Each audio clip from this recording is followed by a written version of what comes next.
Hi, how's it in the name of Jesus Christ? How you doing? It's your girl, Cake Karabo. Hope you're good, peachy, stellar, and in a neat little bunch.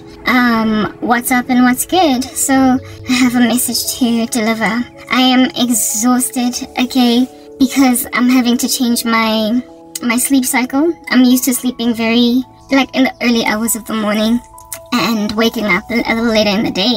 Because I am starting a new job, I have to change that so that I can wake up basically in the morning and go to bed at night like everybody else. And whoa, I feel jet lagged.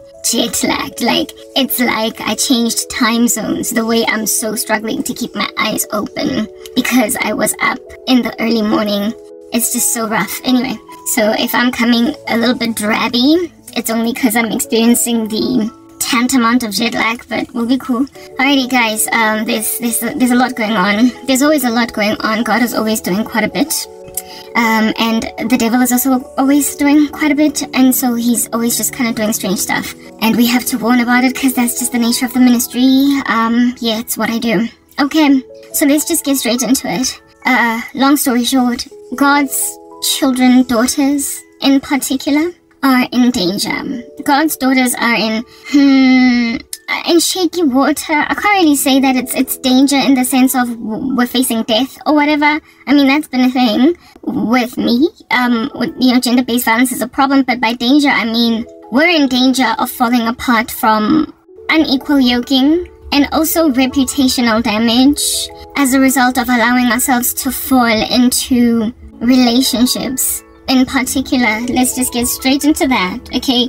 Falling into relationships that are frankly disastrous, never mind disastrous, but humiliating and wrong to enter into because of what appears to be the repentance of men that then will try to pursue us. I got a dream and I'm going to share it, but before we get into that dream, I just want to tell you two stories of what happened to me in the past to help set the tone for this particular chat session, that women might understand what's coming for them. God's daughters in particular. I'm speaking right now to God's daughters. No one else but God's daughters. This is not ubiquitously applicable to women who are in the world who don't know God. It is the godliness of these women that is especially relevant, so you have to have been, and for a very long time, you have to have been, and for a very long time, a child of God, a daughter of God.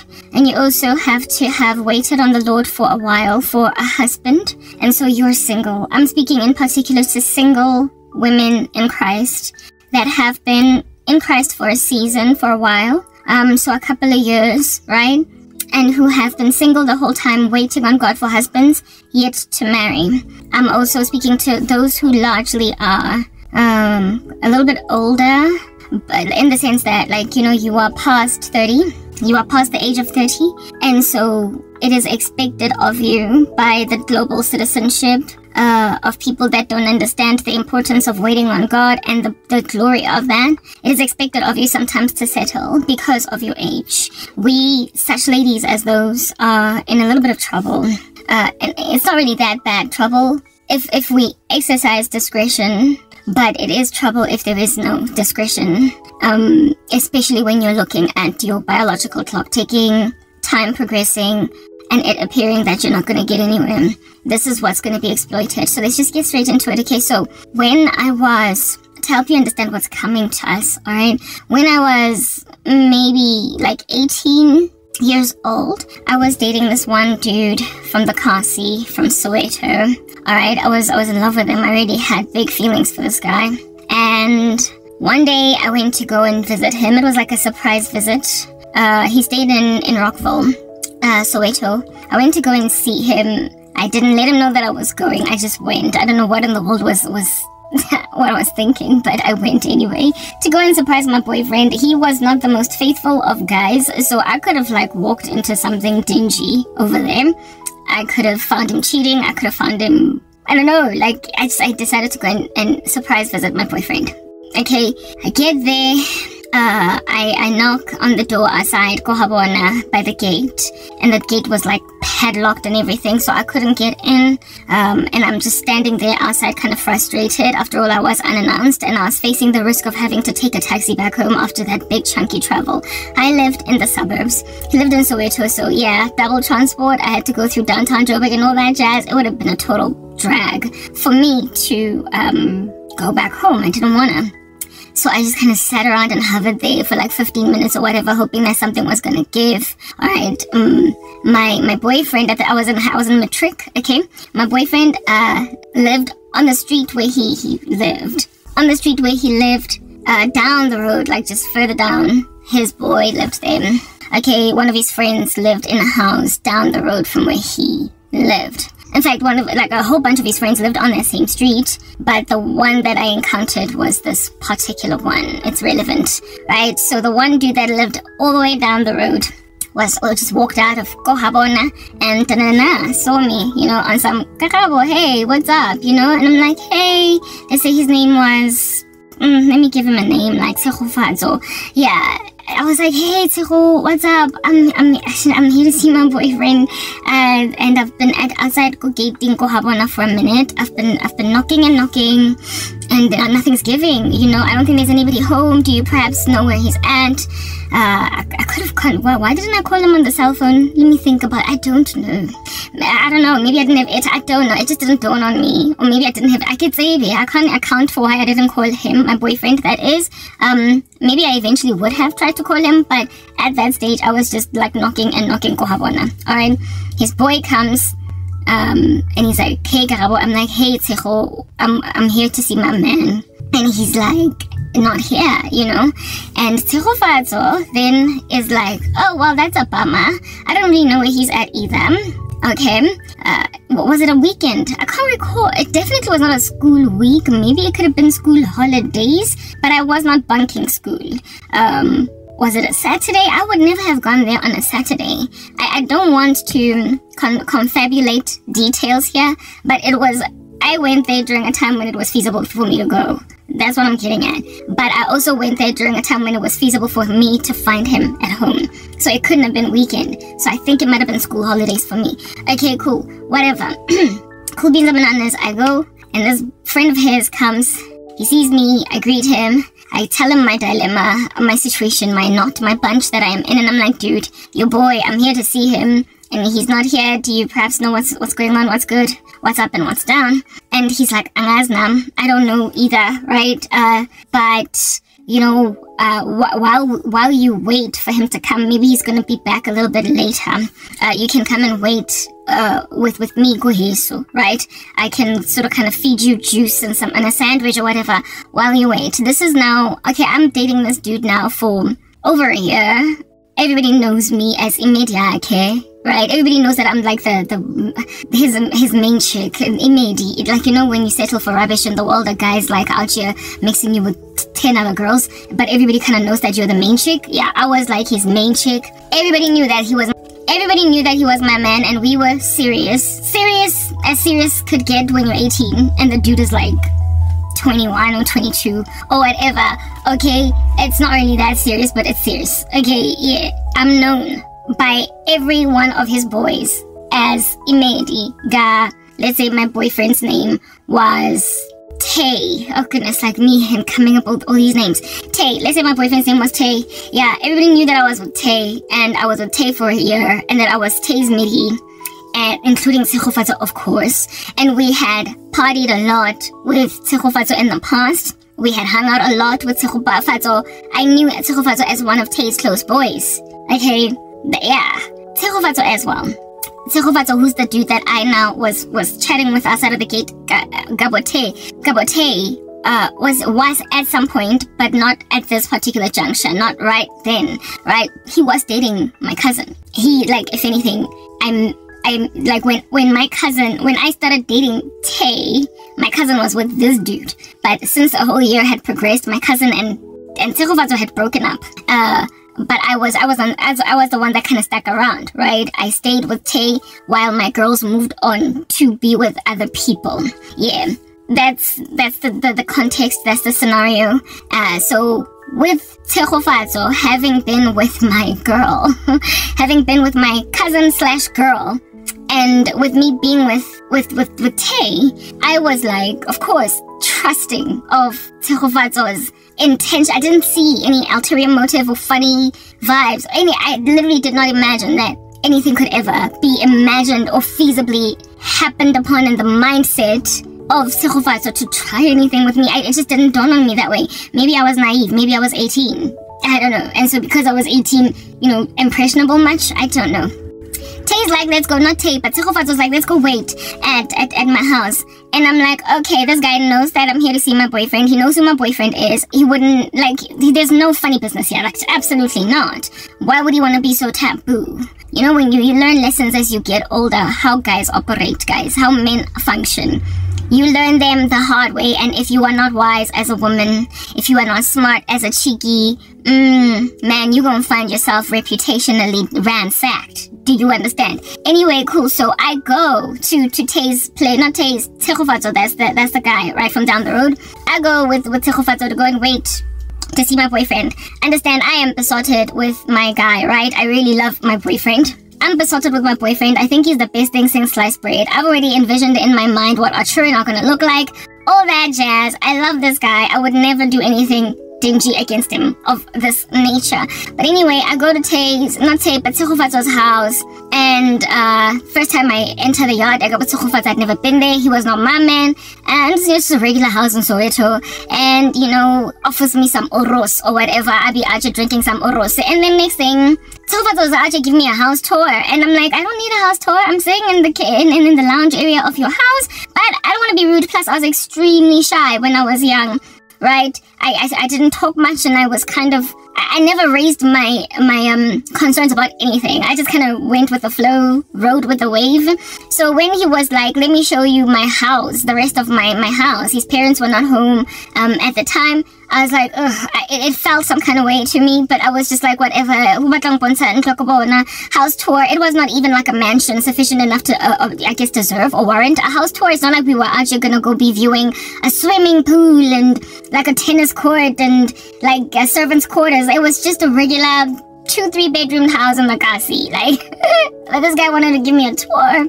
Fine. I'm like, okay, fine, show me the tour. And of course, I was not touring his house. I never got to see his parents' room. I never got to see even the bathroom. Yagibo. He was not giving me a home tour. He was giving me his bedroom tour. He took me to his bedroom, and he was like, this is where I sleep. I'm like, good.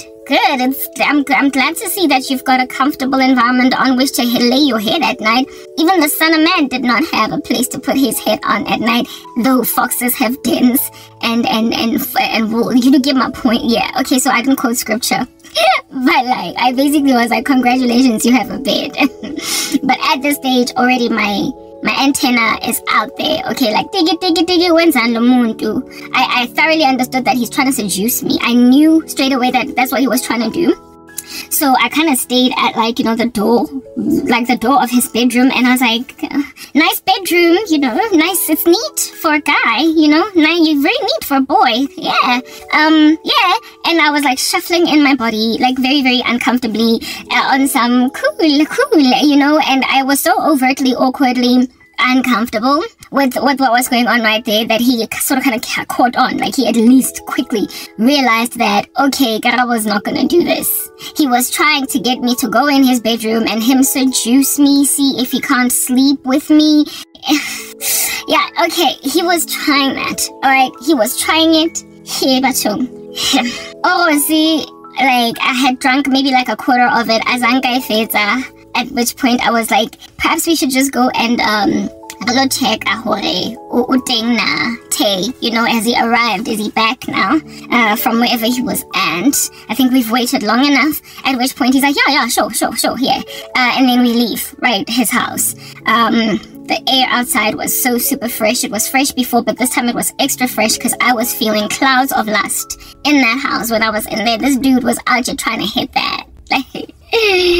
Yes, I'm a daughter, guys. I was watching a TikTok yesterday, not yesterday, but day before yesterday, and this chick, she cracked me up. Beautiful little yellow bone, looking like a nompopi, with a face beat for days. and she's like, wait, see, she was baby girl.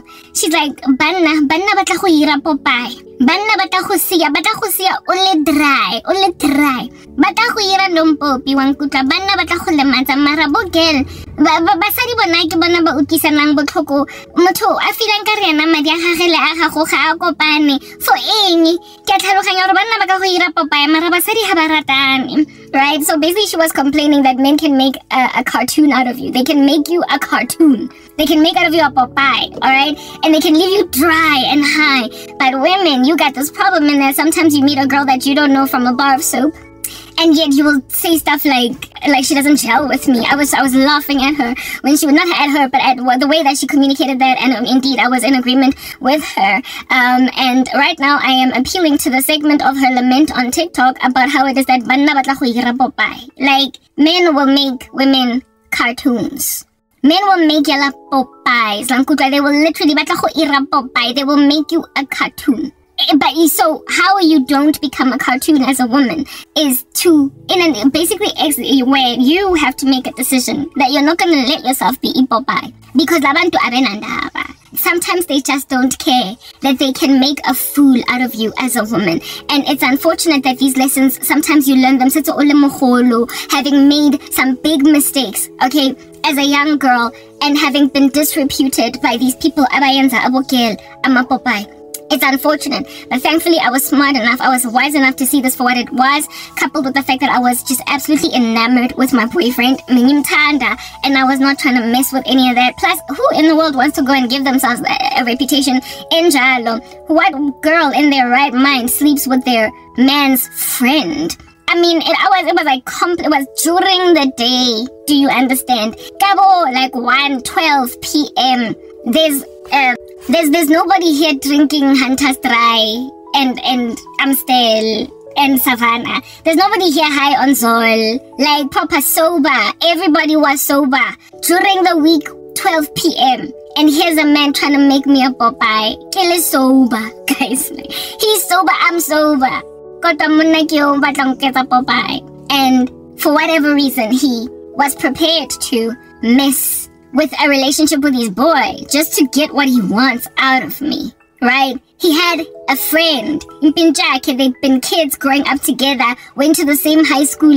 They were friends, close ones at that. Do you understand what I'm saying? And this dude appeared to be prepared to throw all that away. But was he really prepared to throw his friendship with his boy away?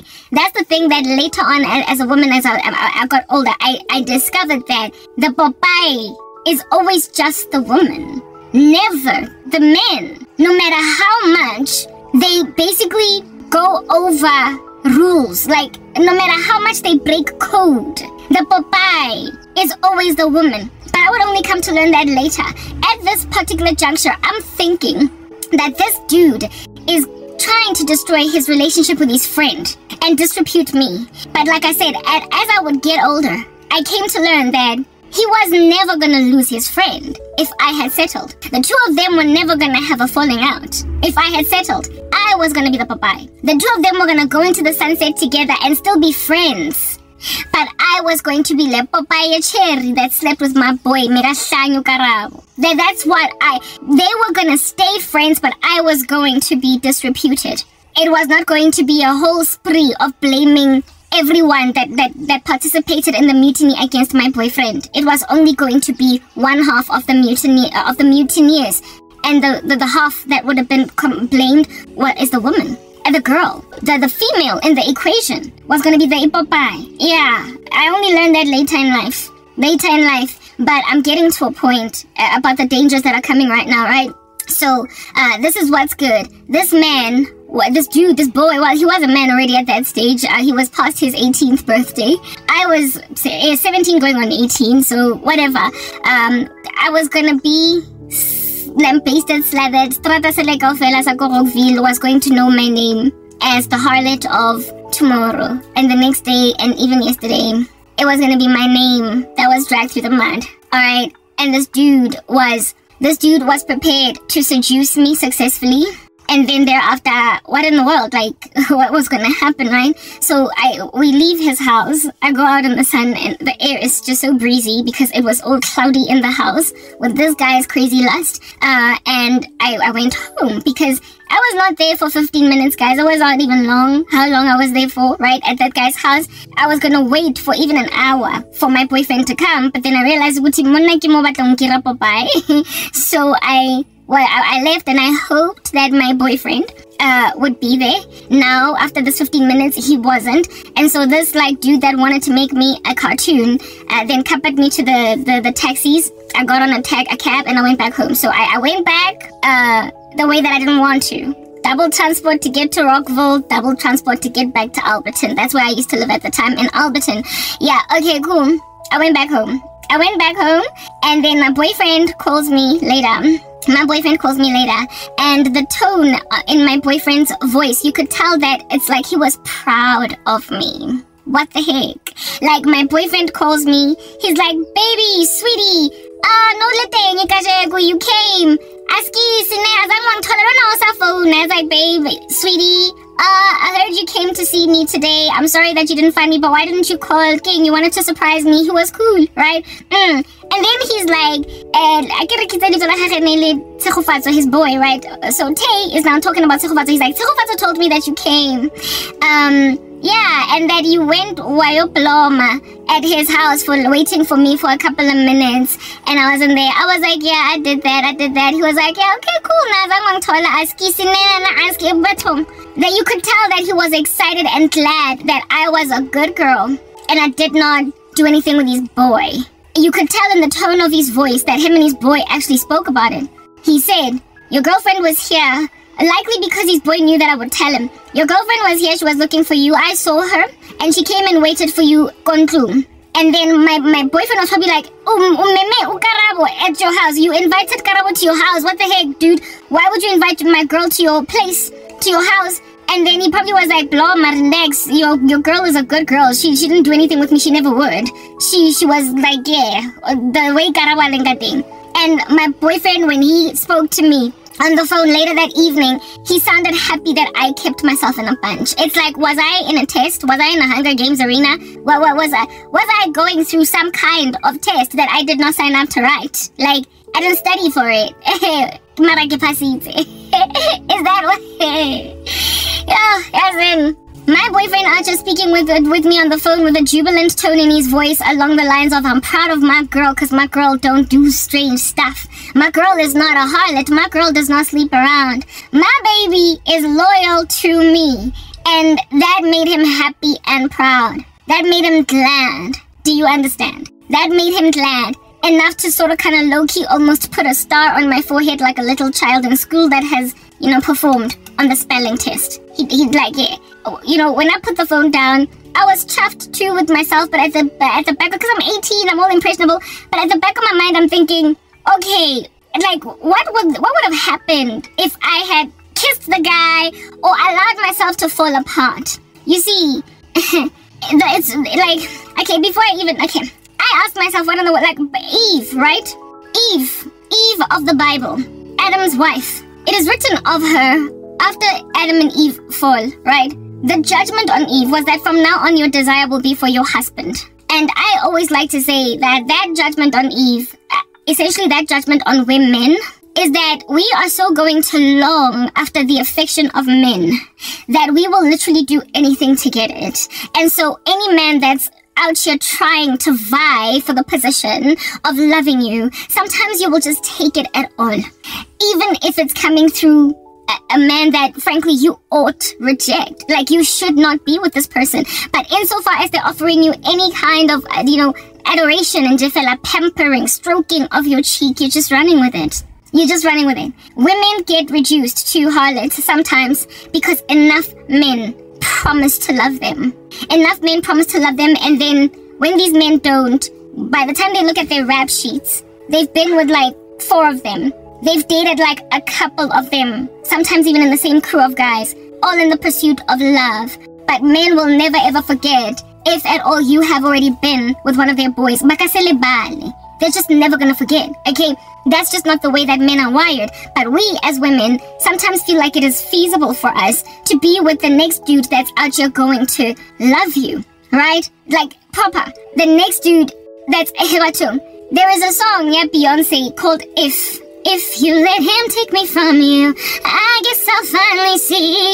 You know that song? One of the lyrics of the song is that even one of your boys tried to get with me, but I said no because I wanted to be with you. And Beyonce's trying to make it sound like that's okay in that song. Beyonce's out here trying to make it appear as if though your boy is asking me out because your boy sees that you're not loving me properly. If you let him take me from you, I guess I'll finally see. If you let... Papa, she's saying that if you let your man, your boy, your friend take me from you, I'll see that you never really wanted me. But why would you ever consider the pursuit of your person as a woman by a man that is your boy's man? Why would you disquiet yourself so much? Why would you put yourself in a position to have been with two guys in the same crew of friends? And yet this stuff happens all the time with women. It happens all the time. Like, they probably think that they can be loved better in another corner of the same crew of guys, and it always renders them harlots. It literally never ends well. Sometimes it can. It can. And there is a woman that I know of in the past where it worked out, but she is the exception. She is the exception. She is the exception. She is not the norm. Let me open this door even more to bring in more air because I got to overheat. Yeah, she is the exception and not the norm. Alright? The if song, yeah, Beyonce just cannot apply. Eve, because her judgment, or let me rather just blanketly say women, because our judgment is to essentially so salivate and grovel after the affection of men. We are always in danger of allowing ourselves to be courted, dated, pursued, fraternized with by men that frankly we ought say no to, just purely based on history, just purely based on where they come from, who they know, because literally it always ends badly for the woman. It's always the woman that is given a bad blow reputationally. It's that basic. It's sad. The guys always stay friends. They have this like ugly saying that bros before, you know the other word, I'm not gonna say it, in my ministry. And so they have each other's backs even when women do them dirty. They have each other's backs in a way that we don't have each other's backs, and in a way that we don't have our own backs, our own individual unique backs. So we are expected to be hyper moral, super consecrated to loyalty in light of one particular guy, while they're not expected the same thing out of, which is why it also sucks even more for us to cheat than for them. Like, our rap sheet is literally always worse. It's always worse, even though really, frankly, the same crimes, the same misdemeanors have been committed. The woman will always be the one that's slathered with the worst reputation yet. Okay, so that was my first ever experience of a dude literally stepping on the toes of his boy, like, frankly, just disinterested in the potential ramifications. First time my man's boy thoroughly made a pass at me. It was my first experience. I was 18, okay? I was 18 years old, and thank God I passed the test. A test that I didn't even know I was writing. An exam I didn't even know I was in. I passed it. To a point of my boyfriend low-key congratulating me in a way that I could tell that's exactly what he was doing when he spoke to me later that evening. This man that did like his boy Tsikhufatso, the perpetrator in this regard, for the life of me, like, he is a archetype of many kinds of men out there willing to, or at least it appears they're willing to risk a relationship with their friends, their male friends, just to get what they want from a woman. I don't believe that there is malicious intent at the very heart of it against their friend. I don't believe that they are actively thinking to hurt their boy. They are just trying to get what they want. They just want their bread buttered on both sides. They just want to have fun. They want to enjoy themselves. Men are, absent of being refined by Jesus, inherently kind of polygamistic. So they just want to see where they can land, park their car, and chill. And if a woman will let it happen, cool. And men have this thing that, may the best man win. They thoroughly let that happen. They tell themselves, may the best man win. And so if the best man wins the woman that was once the other guy's woman, it's like, okay, you took my girl. Yes, they can go to extreme war out of jealousy for a woman, but the woman is always going to be the one that really is dealt the biggest blow. the biggest blow. This dude was prepared to risk his relationship with his friend because he wasn't thinking about his relationship with his friend. He was thinking rather about sleeping with me. So he was not maliciously trying to hurt his boy. He was just greedily trying to sleep with me. It was a rapacity for me and not so much a malicious intent against his friend. That's how they are wired. It's weird like that. Like, to him, it was not umngani wami uzongiyenzani. It was mina ngiyafuna lento, and that's it. Okay, so I passed a test I didn't even know I was literally in. I was in a Hunger Games arena and I won. I won unbeknownst to myself. Yet another story. The same crew of friends. So you can understand that guys don't ever ditch each other when women do them dirty. The women are the ones that are facing reputational damage, and in the rare occasion, the woman may be so loved by the man that overprotected from being, written off as a harlot or whatever. So essentially what rescues or salvages a woman that allows themselves to do that, a woman that is like Beyonce in that song, what salvages her is if the guy that takes the girl from the other guy so loves this woman that he overwhelms the reputational damage of this girl, overwhelms the reviling of her name, like all the nasty things that can be said in the street corners about her. He just says, I don't care, I love her. If a man says, I don't care, I love her, that's the thing that simmers down. The slaps on this chick's face of reputational damage and people calling her a harlot. So essentially when a woman makes a decision to take a risk to end up with a guy that is one of her ex's friends, the only thing that simmers down that blow on her is if this new guy takes her super seriously. But that, like I said, is the exception. It's not the norm. It is the exception. It is not the norm. The great majority of women, after they have experimented and played musical chairs with another guy in the same crew of friends, they're done for. They're done for. They're regarded as a harlot and they don't recover. Out of 10 women doing this, 8 plunge into the vortex of irrecoverable reputational damage. They literally have to leave town and date in a brand spanking new country for the people in that country to not look at her some kind of way. She has got to move for her to start again from scratch. And the only thing that salvages her from that move is if a guy decides to be so serious with her that he will disregard everybody's nasty say until people shut up. But mostly they don't happen that way.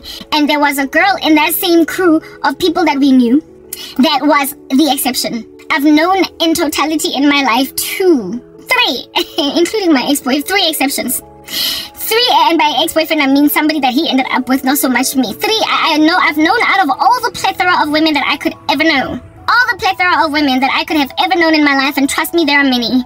Yeah, I've only ever known 3 women that prospered to be in the top 2%. Yeah, in the top 20%. The women that are, the 2 out of the 10, yeah, I've only ever known 3. The first one that I met was right then when we were still all kids, right? And she was one of the girlfriends, or she was the girlfriend of one of my boys' boys. She was the girlfriend of one of my boys' boys, and her ex-boyfriend was my ex. No, not my ex, my then boyfriend. The guy that I was dating, Tay. Yeah, Tay was the first, this chick dated Tay in high school. And the next, literally, it was just so taboo and so bizarre. The story was just so bizarre. His boy, my Tay's next door, like literally next door neighbor, boy, right? Tay's next door neighbor, his friend who lived right next door to Habona, Lakeview, right? He stole Tay's Medi. Like, my Tay was in love with this girl, and the 2 of them were together. And the next door neighbor and friend, they were friends, took her.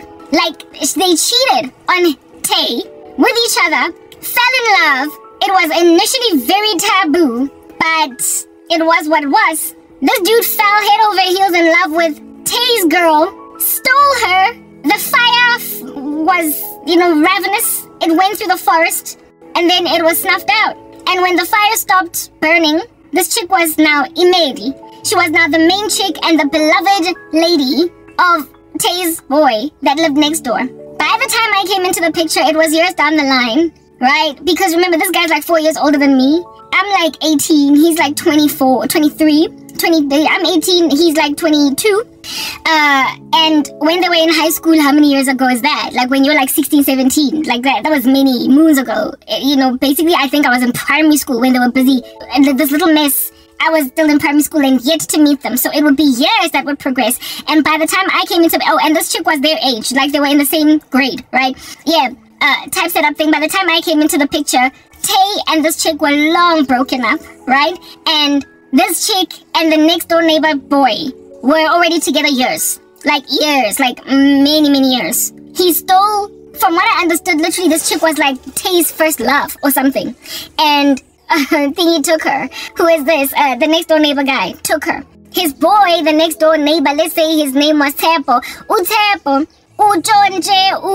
say her name was Mbali. Yeah, Tay was dating Mbali first, and he fell in love with her. And then Taboo was like, him and Mbali had a secret affair. They fell in love, and it became a whole sad story. Tay's heart got broken, and then Mbali was made an honest woman because this dude made a decision to stay with her, and she was known as Imediakona, and they were together by the time I came into the picture 4 years.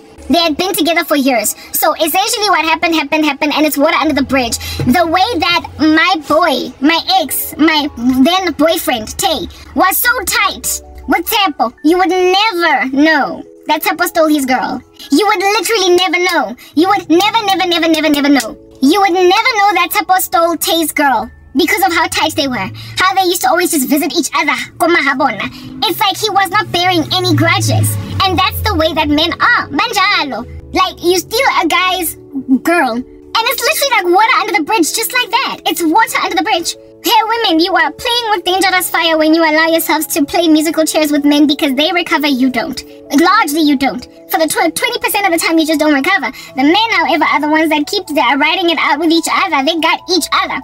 Men got each other, yo. They got each other in a way that women just don't. So don't allow yourself to be messed up in that situation. Like, if you are with a guy in a crew of dudes, everybody will literally, for the rest of your lives, all the way into the deep future, be off limits. Like, just proper, realize, in other words, make sure that you've chosen the right guy. When you meet a crew of guys, make sure you've chosen the right one, because there's no remakes. You don't get to date his friend. You just don't. And it is literally at your peril. Then again, recreational dating, y'all shouldn't be doing anything of that nature. If you don't recreationally date and you give your lives to Christ, you wouldn't have these problems. But I'm trying to warn Christian women of this thing that is coming, even to their doorsteps. We are godly. We are righteous. We're consecrated. And yet there is like a whole satanic strategy to make out of us reputationally damaged females that allowed ourselves to consider being with off-limits guys because of how much they want to claim that they love Christ now. I'm getting into a point at this juncture. This situation, Yate, Mbali, and Tepo, okay? Yeah, I saw a repeat of it later when I was dating my ex-boyfriend, the dude that I was with for very many years, for 5 years. He had a friend who had a Mbali for a girlfriend. Right? He had a friend who had Mbali for a girlfriend, and Mbali was apparently all over the show. The reason why she was not particularly favored by the dudes is because she had been with more than one already, guys in the same crew of friends. She had dated more than one of these dudes. This is an era in women's lives. Like, they just do it. And if you're a woman listening to this, if you've done it, you need to stop. Where it is that you're just so hungry for love, you're seeking that validation and that love, for a man to love you. Because from now on, our desire will be for our husbands. So we're gonna long for love to a point where if a man wants to offer it, we're just gonna fall and melt under the insistence, the suggestion. We're gonna melt and fall under the fact that he's basically petitioning. He has sent a CV out to love you. With men having such a hard time loving us properly, when another one rocks up and claims to be in a position to love you better, out here singing you Mario's song, baby let me love you, be the one, yeah, and he's on some baby I just don't get it, do you enjoy being hurt? I know you smell the perfume, the makeup on his shirt, yeah. Maybe that can apply with a guy that this dude does not know from a bar of soap. But if the dude that is busy hurting you in front of some other dudes is the person, the dude's friend. If the man that's like, baby, let me love you, is one of your current lovers or boyfriend's friends, do not fall for the baby, I just don't get it. Do you enjoy being hurt? I know you smell the perfume, because a lot of times they tend to ask, but are you happy? They tend to be like, but I can love you better. They tend to be like, but I can have you back. I see that this dude is not loving you the way that you need to be loved. I can love you. And that is such a hook for women. To a point where Beyonce Arjun wrote a song, if you let him take me from you, girl. Like, what are you doing with your boy's man? Like, what? What? Like, don't even take his calls. Like, don't humor it. Don't let him, like, think that he can feasibly, like, make you sit on his bed since he's giving you a house tour of his bedroom. Like, don't. Anyway, yeah, this chick, the one with my ex-boyfriend, right? She had been with multiple guys in the same crew of friends. Like, people in this world are fornicators, right? So it's not a big deal when a woman has slept with 10 guys or 20. Don't nobody care about these body counts anymore, right? Just insofar as it's 20 guys from 20 different countries, or 20 guys from 20 different provinces, 20 different villages, 20 different cities, 20 different schools. Like, they cannot be in the same school. You will not be called a harlot if you have slept with 20 guys that don't know each other. But you are going to be called a harlot if you have slept with 2 guys that do. And the first dude that you slept with was you were a virgin. You will thoroughly, that's how harlotry is awarded a woman. Sometimes, right? Sometimes it's just because we're busy. This girl, she's a village bicycle. Yeah, so if at all, you have only been with 3 guys in your, and I say only because according to the standards of this world, it's called only when you've been with 3 guys. But frankly, according to God, it's too many. All right, too many. You are supposed to be with just 1 guy for all of your days, and that's it. Your husband, yeah, that's how it should be. But according to the standards of this world, when you have slept with under 5 men, you are practically a virgin. So, if you have been with, by the standards of this world, only 1 guy. Only 1 guy. Yeah. Oh, not 1 guy, sorry, only 3. If you, by the standards of this world, have been with only 3 guys, and all 3 guys know each other, you're done for. You're done for. Even though you've got girls in your crew of friends that have been with 20 dudes before they reach the age of 20, you are the one that's going to be looked at like you ain't got no scruples, you ain't got no morals. You know, like, it does not work. It does not work, like, even in the slightest, and it never will work even in the context of Christianity and converting now over to Jesus Christ. This message is to warn Christian women of what's coming to our doorsteps. The devil loves to disrepute saints, and if he can discredit your witness, if he can discredit your testimony, then he will do it. We overcome the devil as written in God's word by the blood of the Lamb and the word of our testimony. So if your testimony can be disreputed, then you are frankly unbelievable, and nobody's going to take you too seriously. So if you rock up out here flailing a ring from a dude, or flailing a courtship from a man that is your ex's boy, or you've been with 2 other guys that know this dude, it's not going to bode well for you. Because you are going to be defiled in your reputation by the streets. They are going to drag your name through the mud on some lomuntu agena maitse, or she has no scruples. She has been everywhere with the same crew of guys. You are going to be called incontinent, essentially. Even as a Christian woman, the devil is trying to revile our names that way. This chickie, the one that my ex-boyfriend's, was my ex-boyfriend's friend, alright? My ex-boyfriend's friend's girlfriend. Yeah, she had been with a few guys in the same crew of guys, right? Having grown up in the south of Johannesburg, she dated a few guys that knew each other from down the road because she was in that neighborhood. It was her hood.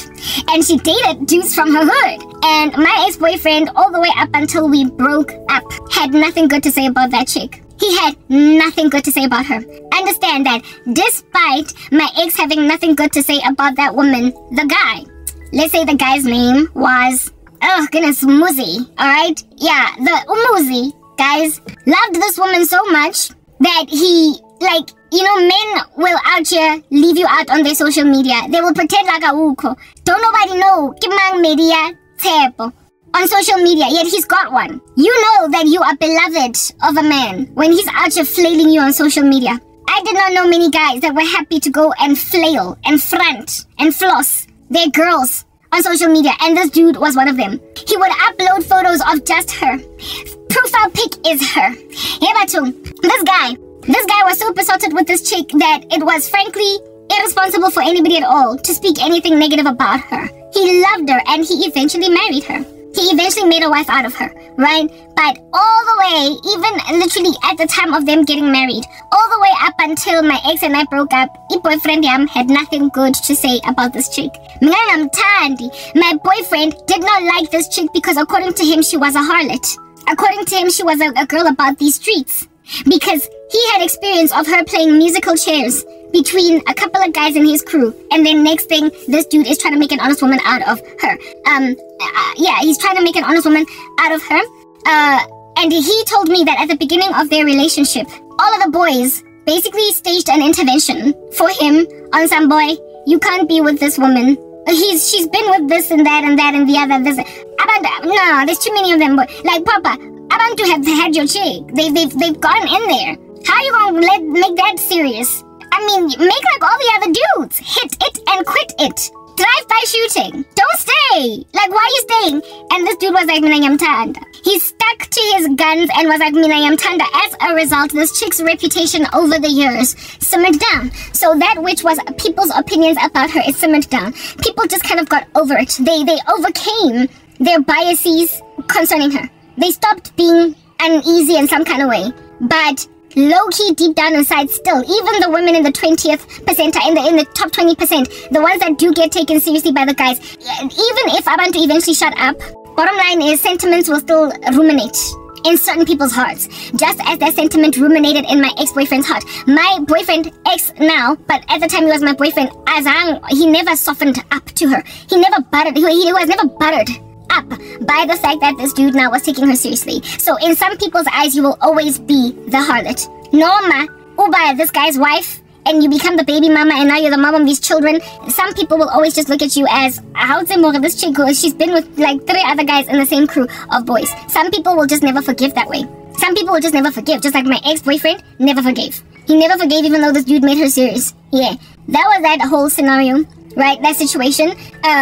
It's funny, ironically, the same thing happened. My ex-boyfriend and I, he ended up with somebody that was like that. That, you know, probably people would out here be staging interventions to a point where I even got a dream one time of one of his boys trying to get me to get back together with him in order for him to basically not go through with marrying this other woman. But by then I was already done. And I was not trying to go back there. So the same bug came and bit him and he couldn't even see it for what it was. Alright? The same bug came to bite him and he couldn't even see it for what it was. But what I'm trying to explain is that Umfazi, you don't play musical chairs. You don't. You don't. And it does not matter what circumstances might have changed, how many years might have progressed. You won't recover from an era of that nature. You are just not going to recover. And God is sending me a stark warning, Langudra, to some females out here in these streets, women in Christ, to not fall for this trick, this trap, because something big is going on that the devil is attempting to achieve.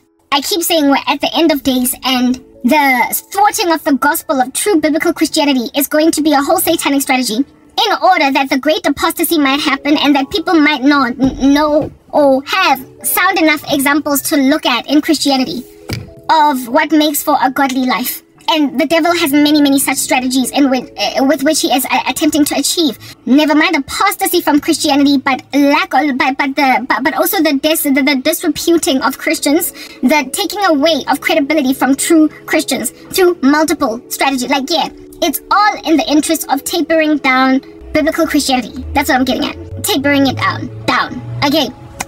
Very well. Now that you've gotten that, there's another story that also happened to me. Alright, remember there was the friend of my boy that wanted to like hit that, and I was like, no, like what in the world is going on? Later on in life, it would then happen with like these guys have got no scruples. And remember this dude, Usehofazo, right? He not only was my boyfriend's friend, but he was also my cousin's ex. So I would have literally had a falling out with my cousin alongside my boyfriend, and I would never have been trusted again amidst that crew of people. That's what this dude was prepared to squander, and it would be my own discretion applied in the situation that rescued me. So if a woman does not be the one, if a woman does not make herself the one to have the discretion, you will be squandered. You will just be squandered as Mfazi. Do you understand? Ain't nobody gonna be trying to protect your reputation yako. You are responsible for your own reputation. as a woman. Yeah, okay, cool beans and bananas. Now, that was a cousin. And I met that guy through that cousin. My cousin is my cousin, but she's still not my sister. I had a boyfriend, not boyfriend, not present sitting boyfriend, but an ex-boyfriend of, yo, when I was dating my ex newly, like he was fresh in my life, right? He could have like come to 2 months nyana. We were newly excited, rejuishaka each other, all right? My older sister left me with her apartment. She went overseas for something, a trip over the holidays. I don't know what was going on, right? With her, I believe, like boyfriend at the time. Yeah, they were living it up, painting the town red, and she left me with her apartment. Of course, I didn't have my own place, so I was excited to have my own apartment, and it was like, what? Yeah, I was happy. But when my sister was going to the airport, right? She had this ex-boyfriend. Yazi, what's your ex-boyfriend doing in your life in front of a present boyfriend? It's like my ex-boyfriend hanging out with me and my new boyfriend. Wenzani, go home. Like, anyway, I guess my sister's more mature than me. I would never keep an ex around, especially not around my new guy, but she was cordial. Their breakup was cordial. It was mature, enough for them to be friends, right? And my sister's boyfriend at the time knew that this guy was my sister's ex, and yet somehow was unfazed by all of his presence in my sister's life. Anyway, whatever. Okay, cool beans and bananas. And so much so was this guy a reliable friend to my sister, right? So much so was this Ogie a reliable friend to my sister that when they were going on this holiday with her boyfriend, he was the one that was called in a favor with, to drive them to the airport. He was the one that was called in a favor with to drive them to the airport.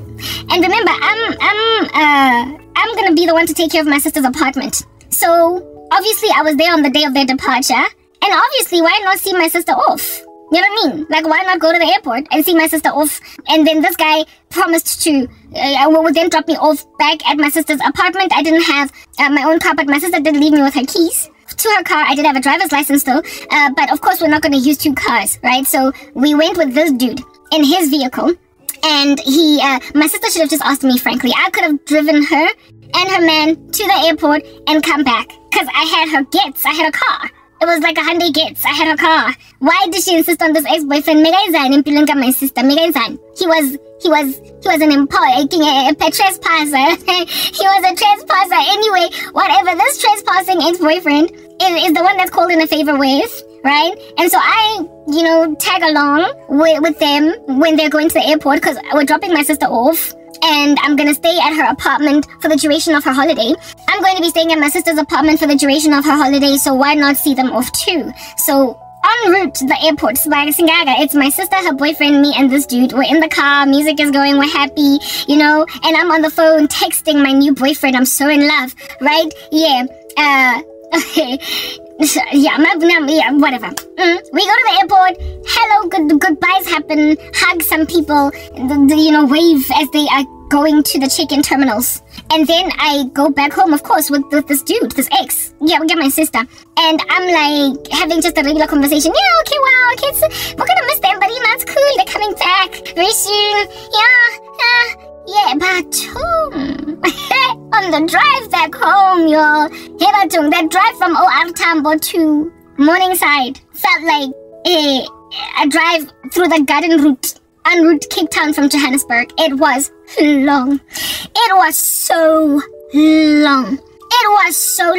Why was it made long? Because the muntu mirang shela. This dude was shellering me. He was awesome. So, what are you doing? Maybe we should go and grab drinks. Yeah. This dude, he was with my sister when I was in high school. When he met me, I was out here, I was in school uniform. Yeah, right? I remembered him from that time. Hello, Johnny boy. Yeah, good. And he's like, you've grown to be a beautiful young woman. Gnashing teeth as this dude is speaking. He's talking about how music, soul child. Girl, I am so surprised to see the young fine woman that you grew up to be. Your body's banging like a 300. Yeah, he was 5 seconds away from singing me that song, telling me about how it is that last time he saw me, I was just 17, and now I am all grown. This man, is so much older than me that he's the age of Connie Ferguson. He's Connie Ferguson's age. Yeah, he's Connie Ferguson's age. Yeah, he's that old. My sister dated a much older dude. My older sister is only older than me by 2 years. She dated this guy when she was in and of herself quite young. Okay? And it was like, it's your choice. You get to, you're an adult. Do you, sister girl? Do you? Right? Yeah. So, however, I've never been, into abokehla. I had never been into aboputmahlis. I'd never liked older guys because, like, stay in your lane, like, go date abokriza njengawe.